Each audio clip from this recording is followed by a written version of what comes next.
What's going on, guys, and welcome back to WrestleRant, where every single week I, Graham GS and Matthews, break down all the pay-per-views that I watch on the WWE Network as well as the Global Wrestling Network for all TNA pay-per-views. Today we're talking NWA WCW 1985 Starrcade. I put WCW in there even though it's really an NWA pay-per-view, simply because it's under the WCW category for pay-per-views on the WWE Network, but regardless, I did review 1983 and 1984 Starrcade respectively. Check out those pay-per-view reviews right here on the WrestleRant playlist. As for this show, probably the weakest of the bunch that I've seen so far from the Starrcade anthology. The top few matches saved the show from being a total disaster, but the undercard was not all that good at all. The opener saw Crusher, I don't even want to attempt to pronounce his name, but it's like Krushavach, something like that, defeating Sam Houston to win the NWA Mid-Atlantic Heavyweight Championship in about a 10-minute match. It was alright. It was fairly generic, pretty basic bout for the most part. One with the Russian sickle, that was his finisher, was the Crusher, winning the championship. Houston had his foot on the rope when Crusher made the pinfall and winning the championship in the process, so he had an out for losing. He was protected. That would kick off a feud between the two over the championship moving forward, putting Houston in chase mode. So pretty basic storytelling, a basic feud there, basic storyline progression, but the match itself was really nothing out of the ordinary whatsoever. The second match saw Manny Fernandez taking on Abdullah the Butcher. Yes, the former WWE Hall of Fame, and I say former because apparently he sold his ring on eBay or some shit, in a Mexican death match. So Fernandez won when he secured the sombrero on the pole. So this was basically a sombrero on a pole match, although it was also hardcore rules. It was extreme rules, no disqualification, whatever. Again, about a 10-minute match. Really not that good, at all. Butcher's matches are known for being super hardcore and, gory and everything, and I think Fernandez bled, maybe Butcher too, I would not be surprised. But beyond that, it really wasn't all that violent of a match at all. The crowd enjoyed it, the crowd was hot for it, but as a match, it really was not all that memorable whatsoever, and the whole concept of taking the fucking little sombrero off the pole was a little silly. Felt like something straight out of the Vince Russo era of WCW. I thought for a second Vince Russo wrote this show. Apparently not. And he also, his finisher for Fernandez was called the Flying Burrito. Like a flying clothesline. It was really honestly called the Flying Burrito. No joke. Next match, Ron Bass defeating Black Bart in a Texas Bull Rope match. And in the process, earning 5 minutes in the ring with J.J. Dillon, Black Bart's manager. A pretty basic stipulation. Ron Bass won after hitting with the cowbell to Black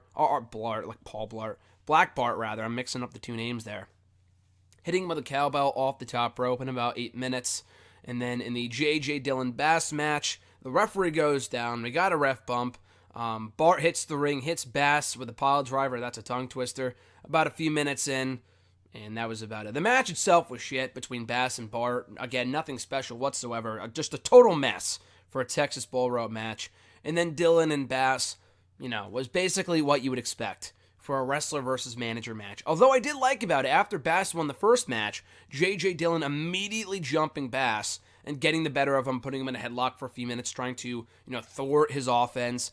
In the end, ultimately unsuccessful after, obviously. Well, in the end, he was actually successful because Bart came back in, knocked out Bass with the pile driver, and Dillon won the match. The first match really was not good at all, and the second match was, again, like I said, essentially what you would expect from the two.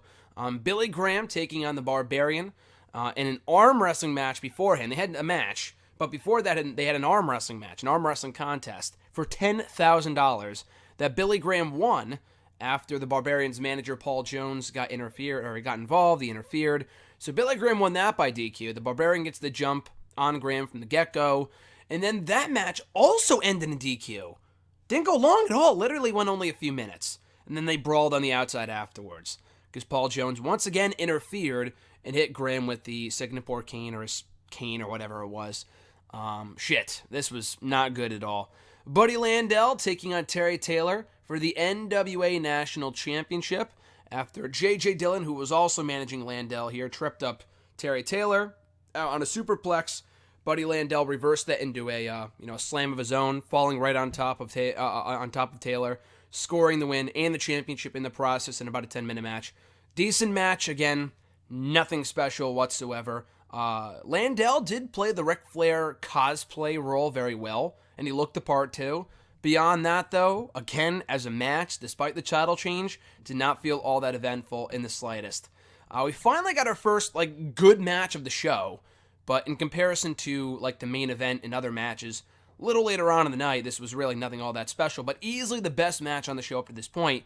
It was the Minnesota Wrecking Crew taking on Billy Jack Haynes and Wahoo McDaniel for the NWA National Tag Team titles.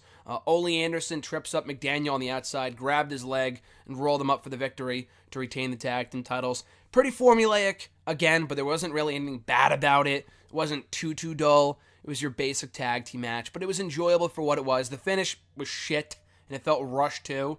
They didn't get a ton of time. Probably, not the shortest match in the show up to this point, but only about 9 minutes. They could have used them, a few more minutes than that, but it was good for what it was, and like I said, probably easily the best thing on the show up to this point. And then we get one of the best matches I've ever seen from this era or any other era. And I know that's high praise, but this was a really excellent outing here. We had for the NWA, I thought it was for the United States Championship. I didn't write it down here. I think it was. I didn't write it down here, but I'm pretty sure it was for the NWA United States title. It was Magnum TA beating Tully Blanchard for the belt in a steel cage I Quit match. So the best of both worlds with the two stipulations there. And the I Quit matches, nowadays are pretty hokey.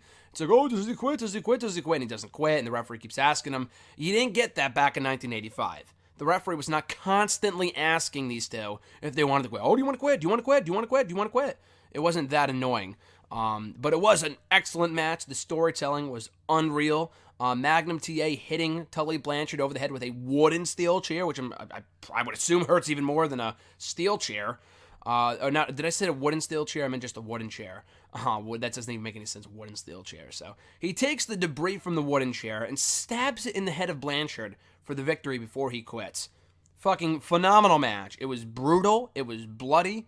You could feel the intensity, the hatred they had for each other, just a lot of suspenseful near falls down the stretch. The crowd was into it. They were into a lot of things on the show, to be fair, but the finish was fantastic. The babyface overcomes the odds. He wins the title. Again, I don't remember for the championship. I thought it was. I didn't write it down here. I don't remember, but it was unbelievable.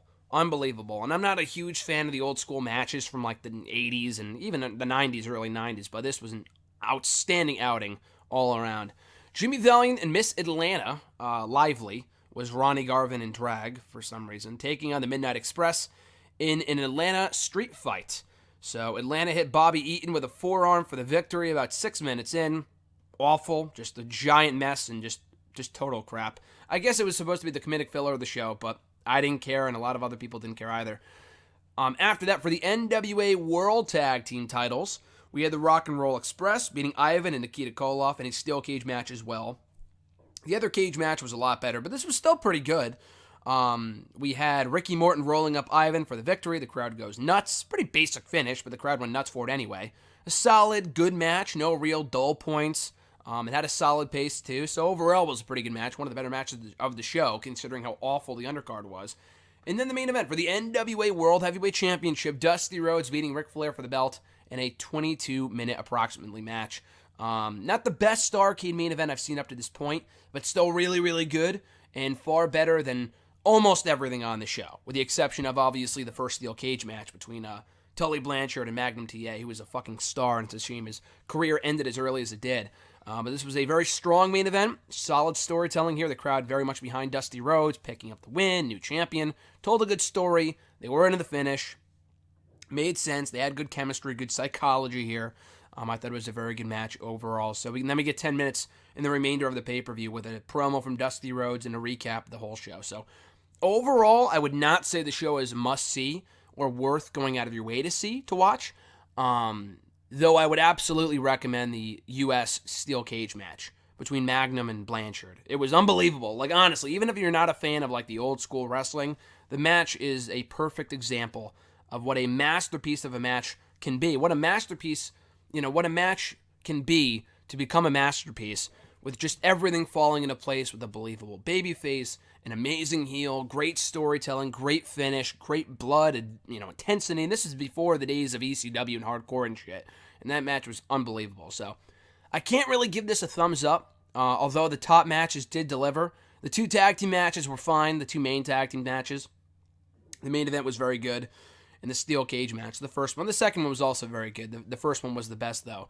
So I'll give it a mild recommendation, but if there's any one match you need to see, it's absolutely Blanchard and Magnum. So anyway, guys, that is my 2 cents, my review of WCW NWA 1985 Starrcade. I will be back next week with a review of, I believe, 2005's TNA Final Resolution pay-per-view, if I'm not mistaken. It's either Final Resolution or one of those 2 pay-per-views. I don't know. So some TNA pay-per-view from the Global Wrestling Network I will be talking about here on the show next week. Until then, guys, have an awesome rest of your week. Be sure to like this video, drop a comment, share the video, and subscribe to the channel for more daily content. I'm Graham GSM Matthews, and I'll catch your ass down the road.